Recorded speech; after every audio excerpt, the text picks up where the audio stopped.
Hello everyone. आज हम लोग पढ़ने जा रहे हैं derivation of first equation of motion.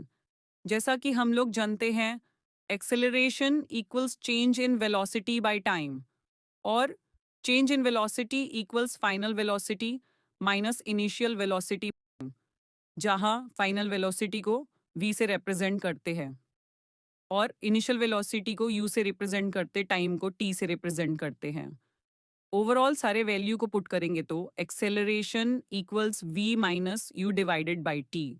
इस इक्वेशन को सॉल्व करने पे हमको मिलेगा at equals v minus u को लेफ्ट साइड ले जाएंगे तो हमको मिल जाएगा v equals u plus a T.